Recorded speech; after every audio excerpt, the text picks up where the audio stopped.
बोले खाटू श्याम महाराज की जय। नमस्कार प्रिय भक्तों, आज हम शीश के दानी भगवान बर्बरीक खाटू श्याम जी महाराज का एक ऐसा प्रभावशाली मंत्र लेकर आए हैं। भगवान श्री कृष्ण के रूप भगवान खाटू श्याम जी जो दान त्याग की मूर्ति हैं, जो सब कुछ न्योछावर कर देने वाले बलिदानी कहे जाते हैं, वो अपने इन सभी प्रकार की जो विशेषताएं हैं इनसे आपको परिपूर्ण कर सकते हैं। आप में दान का भाव, त्याग करने का भाव और बलिदान करने का भाव पैदा करते हैं, सर्वस्व न्योछावर करने का भाव पैदा करते हैं। और जब आप इसके लिए तैयार होते हैं तो वो आपको आपके ऊपर न्योछावर करते हैं। इस दुनिया का सारा धन दौलत और प्रसिद्धि वो आप पर लुटाने लगते हैं।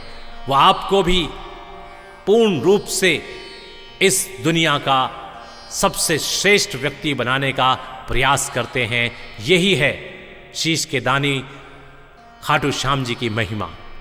तो आइए हम आपको ये मंत्र बताते हैं जिसके केवल सुनने मात्र से 31 बार सुनने मात्र से प्रातःकाल दिया जलाकर खाटू श्याम जी की तस्वीर के सामने नमन करके स्नान आदि से निवृत्त होकर जब आप बैठते हैं ध्यान के लिए, तो कृपा करके हमारे इस मंत्र को मात्र 21 से 31 बार सुनने का प्रयास कीजिएगा और फिर देखिएगा कि किस तरह से आपका जीवन बदल जाता है।